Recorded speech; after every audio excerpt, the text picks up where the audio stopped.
안녕하세요. 경제와 돈의 흐름을 꿰뚫어보는 채널, 여러분의 금융지능을 깨워줄 파이낸셜 띵커입니다. 돈의 매트릭스, 그 이면을 보기 위해서는 먼저 질문할 수 있는 지혜가 필요합니다. 오늘 이 채널을 구독하는 것은 바로 그 금융적 각성을 향한 여러분의 첫 번째 약속이 될 겁니다. 자, 그럼 이제 그들이 숨기고 싶어 했던 거대한 장막을 함께 걷어보겠습니다. 여러분, 우리 눈앞에 아주 대놓고 숨어있는 거대한 금 제국이 있습니다. 역사책이나 박물관에 있는 그런 옛날 얘기가 아닙니다. 바로 지금 이 순간에도 비밀리에 운영되며 대부분의 국가보다 더 많은 부를 통제하고 있지만 거의 아무도 그 존재를 모르는 제국이죠. 이 제국은 군대도 국기도 없습니다. 영토를 정복하지도 않고 스스로를 드러내지도 않죠. 하지만 바로 여러분의 금융현실을 매일같이 주무르고 있습니다. 왜냐하면 이 제국은 금을 통제하기 때문입니다.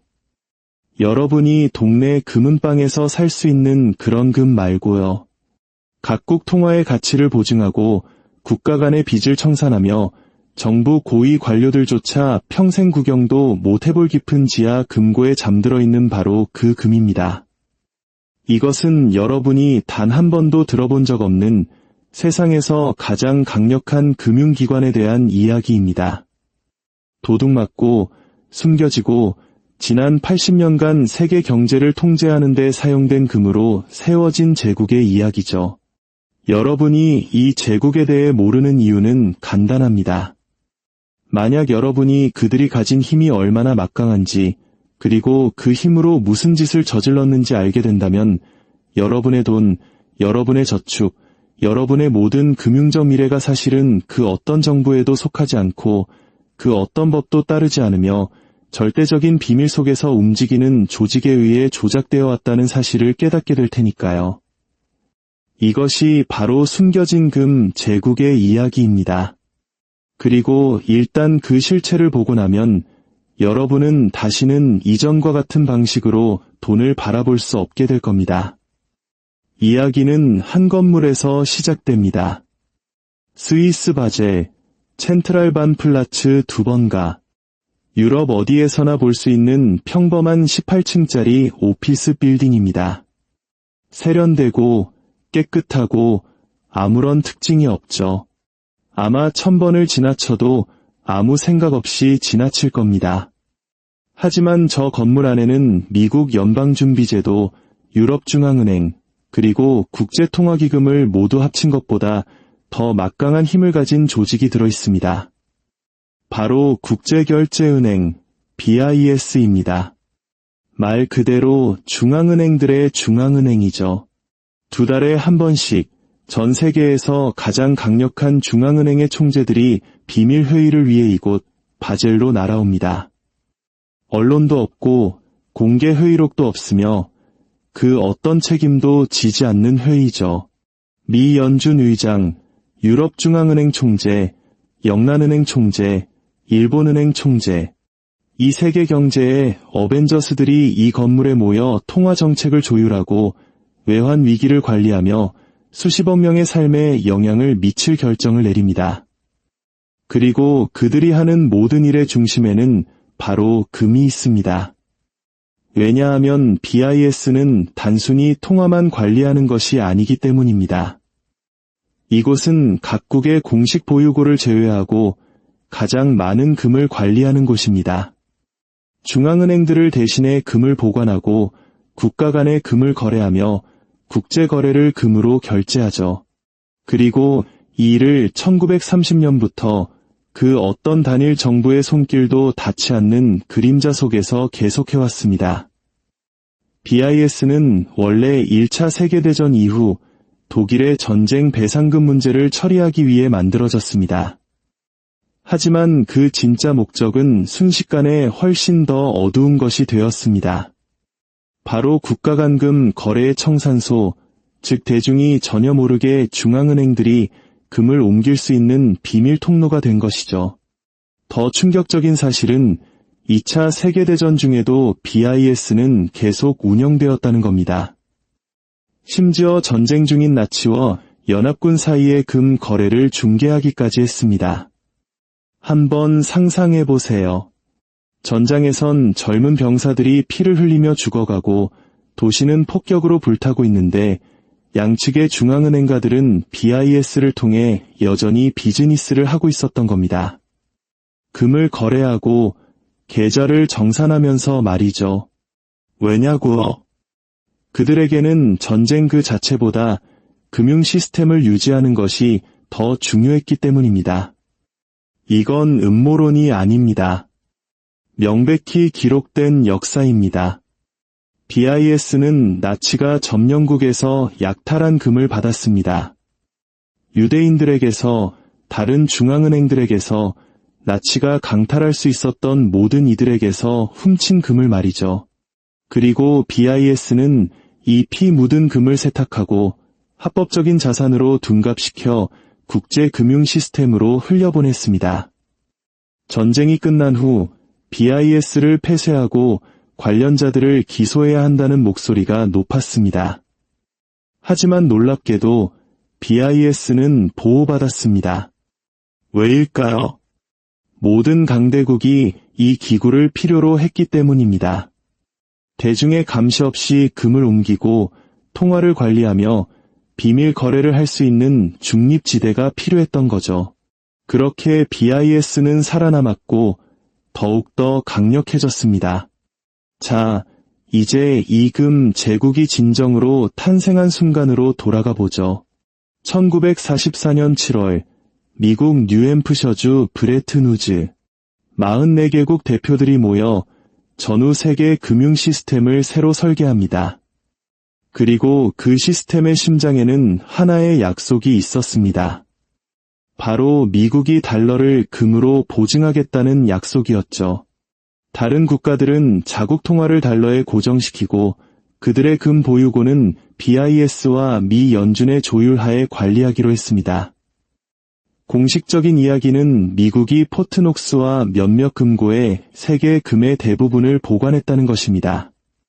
하지만 비공식적인 이야기, 즉 진짜 이야기는 그 금의 막대한 양이 BIS 네트워크를 통해 보관되고 관리되었다는 겁니다. 전 세계 중앙은행들은 안전한 보관과 거래를 위해 자신들의 금을 BIS에 예치했습니다. 계좌를 정산할 때마다 무거운 금괴를 배에 실어 대서양을 건너고 싶지 않았기 때문이죠. 그래서 그들은 BIS 시스템 안에 금을 보관하고 오직 중앙은행가들만 볼 수 있는 장부상에서 숫자로만 금을 옮겼습니다. 이것은 금 시장의 숨겨진 레이어, 즉 일반인들은 절대 볼 수 없는 시장을 만들어냈습니다. 가격, 수량, 거래 내역이 모두 비밀에 붙여진 시장 말이죠. 그리고 그 비밀은 그들에게 막강한 힘을 안겨주었습니다. 비밀리에 금을 통제할 수 있다면 금 가격과 공급량, 그리고 금융 시스템 내에서 금의 역할을 마음대로 조작할 수 있게 되니까요. 그리고 그들은 정확히 그렇게 했습니다. 1950년대 후반 브레튼우즈 체제는 삐걱거리기 시작합니다. 미국은 보유한 금보다 훨씬 더 많은 돈을 찍어내고 있었죠. 베트남 전쟁, 우주 개발 경쟁, 각종 사회복지 프로그램, 이 모든 비용을 달러를 인쇄해서 충당했습니다. 세상은 서서히 눈치채기 시작했습니다. 금의 공식 가격은 온스당 35달러였지만 시장 가격, 즉 사람들이 실제로 금을 사기 위해 지불하려는 가격은 점점 더 높아지기 시작했습니다. 40달러, 45달러, 격차가 벌어지고 있었죠. 만약 이 격차가 계속 벌어진다면 전 세계 국가들은 달러가 더 이상 진짜 금으로 보증되지 않는다는 사실을 깨닫고 시스템 전체가 붕괴할 위험에 처하게 될 겁니다. 그래서 1961년 중앙은행들은 런던 골드풀이라는 비밀 조직을 만듭니다. 미국, 영국, 프랑스, 서독, 이탈리아, 벨기에, 네덜란드, 스위스 8개국이 금 가격을 조작하기로 비밀리에 합의한 겁니다. 작동 방식은 이랬습니다. 그들은 금값이 $35 근처에 머물도록 자신들의 금 매도 시점을 조율했습니다. 금에 대한 수요가 증가하면 시장에 금을 대량으로 풀어버려 공급을 넘치게 만들고 가격을 다시 끌어내렸죠. 이건 자유시장이 아니었습니다. 명백한 가격 담합이었죠. 그리고 이 담합은 런던의 영란은행을 통해 바젤의 BIS와 협력하여 7년 동안이나 지속되었습니다. 그들은 가격을 유지하는 데 성공했습니다. 수십억 달러어치의 금이 중앙은행 금고에서 빠져나가 개인의 손으로 들어갔지만 공식 가격은 $35에 묶여 있었죠. 그들은 달러가 여전히 실물 가치에 의해 뒷받침된다는 환상을 유지하기 위해 진짜 금을 인위적인 가격에 팔아치우고 있었던 겁니다.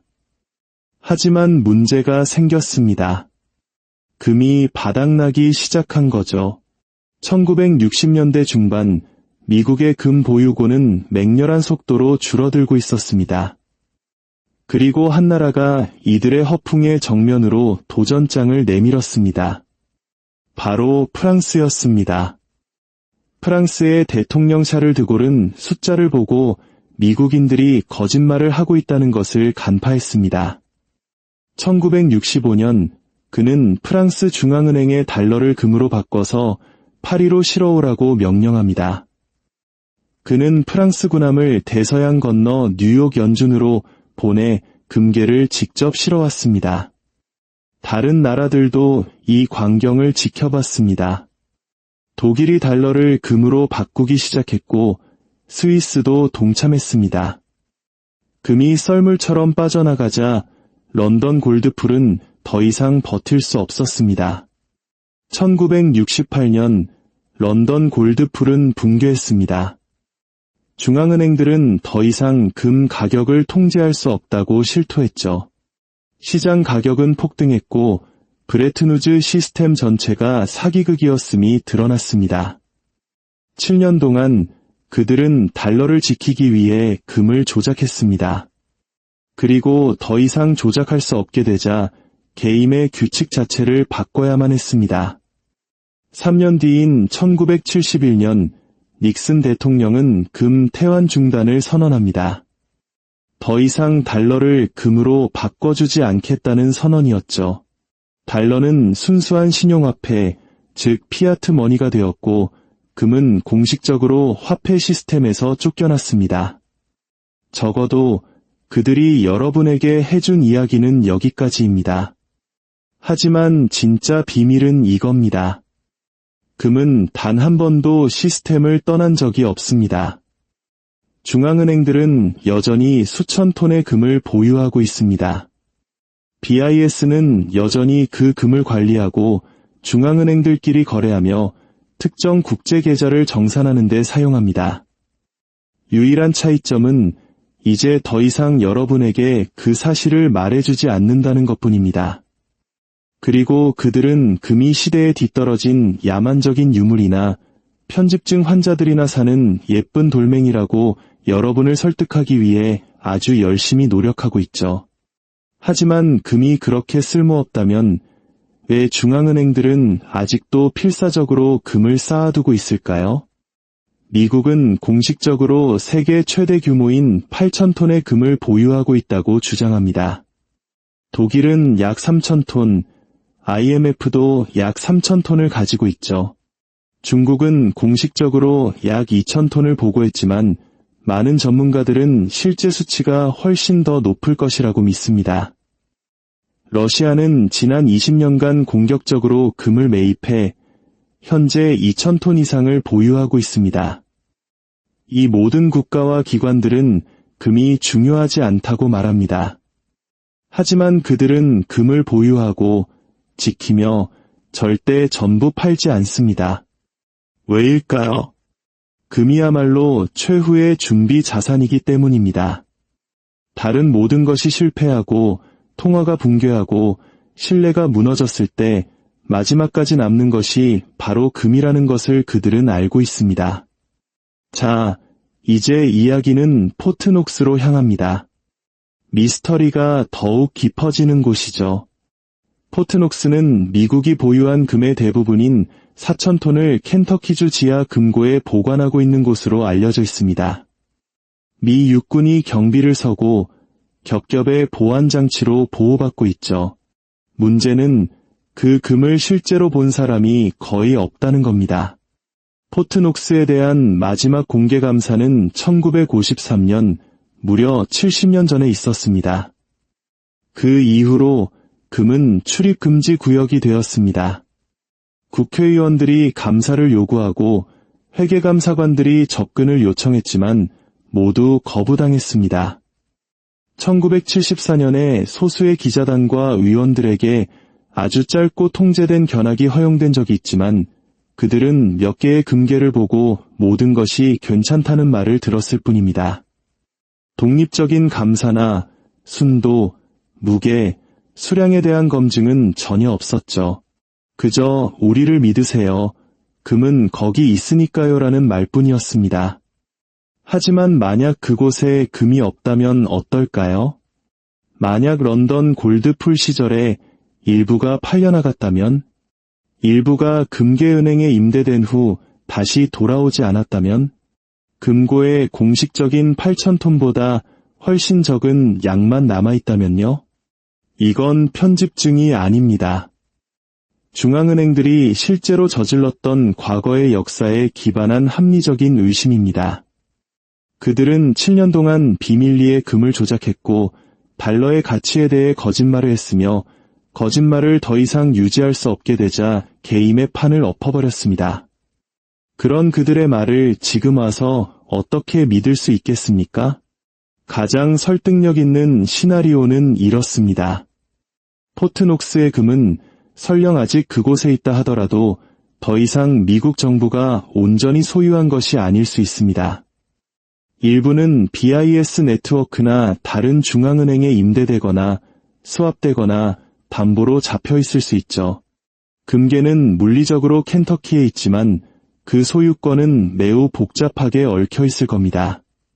대중은 절대 볼 수 없는 금융거래에 사용되고 또 재사용되었겠죠. 그들이 감사를 허용할 수 없는 이유는 감사를 하면 미국은 8,000톤의 금을 가지고 있다는 깨끗하고 단순한 이야기가 거짓임이 드러나기 때문입니다. 실제 이야기는 훨씬 더 지저분할 겁니다. 소유권은 나뉘어 있고 일부는 임대되었으며 일부는 담보로 묶여 있겠죠. 그리고 이 사실을 인정하는 순간 달러에 대한 신뢰는 산산조각 날 겁니다. 그래서 그들은 그냥 입을 다물고 아무도 들여다보지 못하게 하는 겁니다. 하지만 금 제국은 알고 있습니다. BIS는 알고 있죠. 두 달에 한 번씩 바젤에 모이는 중앙은행가들은 금이 정확히 어디에 있는지, 누가 소유하고 있는지, 어떻게 사용되고 있는지 정확히 알고 있습니다. 그리고 그들은 절대 당신에게 말해주지 않을 겁니다. 이제 현대로 넘어와 봅시다. 금 제국은 여전히 활동하고 조작하고 숨기고 있습니다. 2000년대 이후 금 가격은 종이금 시장이라는 메커니즘을 통해 억제되어 왔습니다. 작동 방식은 이렇습니다.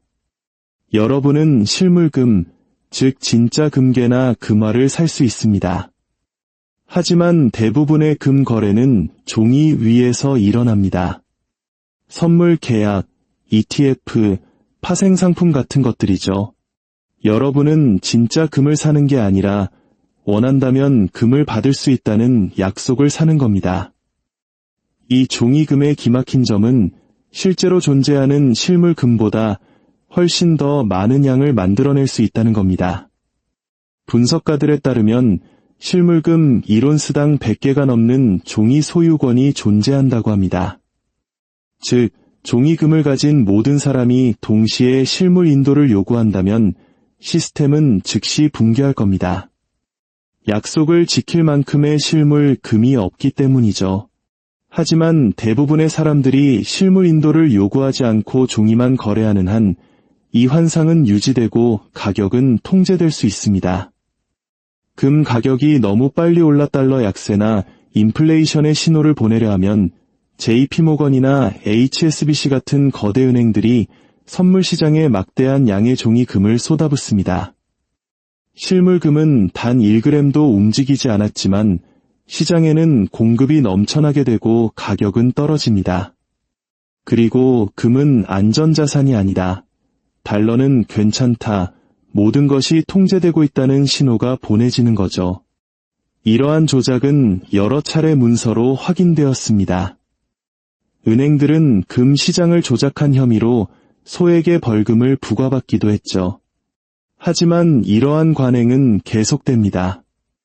신용화폐에 대한 신뢰를 유지하는 데 필수적이기 때문입니다.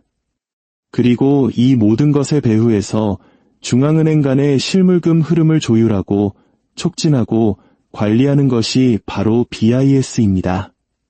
하지만 이 시스템이 무너지면 어떻게 될까요? 신뢰에 금이 가고 모든 사람이 동시에 실물금을 요구하면 어떻게 될까요? 그때가 되면 여러분은 이 제국이 텅 빈 약속 위에서 운영되어 왔다는 것을 알게 될 겁니다. 실물금의 가격이 종이 금의 가격과 완전히 분리되고 종이를 들고 있던 사람들은 자신들이 가진 것이 아무것도 아니었음을, 그저 지킬 수 없는 약속뿐이었음을 깨닫게 되는 순간이 올 겁니다. 자, 이제 이것이 여러분에게 중요한지에 대해 이야기해 봅시다. 여러분은 금이 구시대의 유물이며 진짜 돈이 아니고 금을 보유하는 것은 비이성적이라고 들어왔습니다.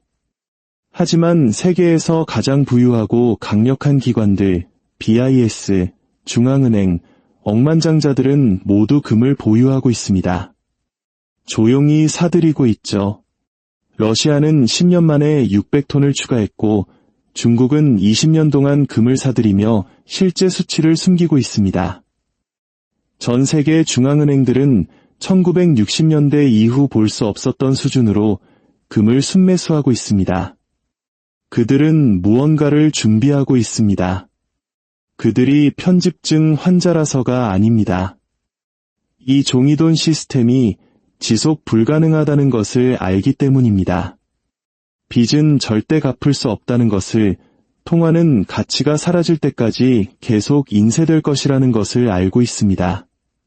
그리고 리셋이 왔을 때, 신뢰가 무너졌을 때 금만이 유일하게 존중받는 자산이 될 것이라는 사실을 알고 있는 겁니다. 숨겨진 금 제국은 단순히 금을 쌓아두는 것에 관한 것이 아닙니다. 바로 통제에 관한 것입니다. 만약 사람들이 신용화폐에 대한 믿음을 잃고 금으로 몰려든다면 금값은 폭등할 겁니다. 정부는 무제한으로 돈을 찍어내고 쓸 수 있는 능력을 잃게 되겠죠. 빚과 레버리지 위에 세워진 금융 시스템은 붕괴할 겁니다. 그래서 그들은 금을 억눌러야만 합니다. 여러분에게 금이 중요하지 않다고 설득해야만 합니다. 통화가 죽어가고 있다는 진실을 금 가격이 신호하지 못하도록 통제해야만 합니다. 그리고 그들은 이 모든 일을 BIS 네트워크를 통해 종이금 조작을 통해 금 투자자들을 괴짜나 종말론자로 조롱하는 미디어 서사를 통해 해내고 있습니다. 하지만 제국은 진실을 알고 있습니다. 그리고 그들은 여러분에게는 금을 무시하라고 말하면서 자신들의 금은 철저히 지키고 있습니다. 역사적 패턴은 명확합니다. 건전한 화폐를 버리고 통화 가치를 떨어뜨리고 종이 약속에 의존했던 모든 제국은 결국 붕괴했습니다. 로마, 스페인, 영국 모두 그랬습니다. 그리고 모든 경우에 살아남은 자산은 바로 금이었습니다. 패턴은 명확합니다. 종이는 실패하고 금은 살아남습니다. 그리고 붕괴가 오기 전에 이를 간파하고 실물 자산을 보유한 사람들만이 부를 보존합니다. 시스템을 믿고 종이와 약속을 붙들고 있던 사람들은 모든 것을 잃게 되죠. 이 이야기에서 여러분이 얻어야 할 교훈은 이것입니다. 첫째, 금 시장은 자유롭지 않습니다. 비밀리에 운영되는 기관들에 의해 관리되고 조작되고 통제됩니다. 여러분이 보는 가격은 진짜 가격이 아니라 그들이 여러분에게 보여주고 싶은 가격입니다. 둘째, 중앙은행들은 여전히 금을 사용하고 보유하고 거래합니다. 그들은 금을 버린 게 아니라 여러분에게서 숨겼을 뿐입니다. 셋째, BIS는 여러분이 들어본 적 없는 가장 강력한 금융기관입니다. 어떤 정부의 통제도 받지 않으며 선진국 전체의 통화 정책을 조율합니다. 시스템을 진짜로 통제하는 자가 누구인지 알고 싶다면 바젤을 보십시오.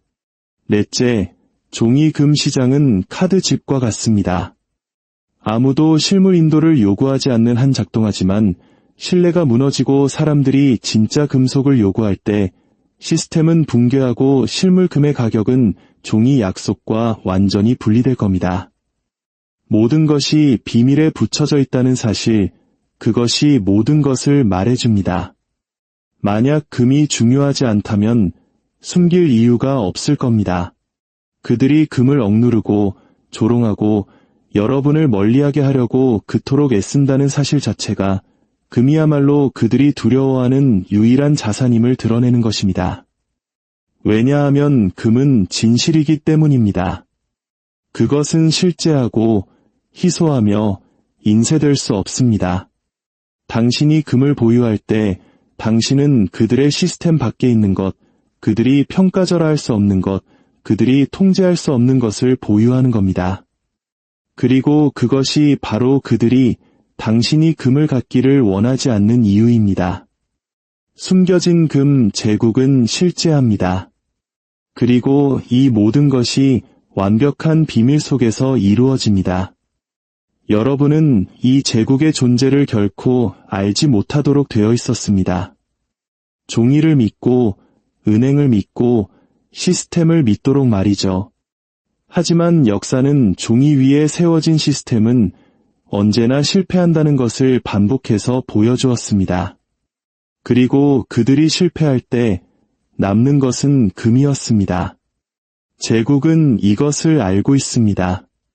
그래서 금을 보유하는 것이고, 그래서 숨기는 겁니다. 그리고 그래서 여러분이 주목해야 하는 이유입니다. 역사는 반복되지 않을지 몰라도 그 패턴은 놀랍도록 명확합니다. 종이 화폐는 죽고 금은 살아남습니다. 그리고 붕괴가 오기 전에 그 사실을 이해하는 사람들만이 다른 모든 것이 먼지로 변할 때 자신의 부를 지킬 수 있습니다.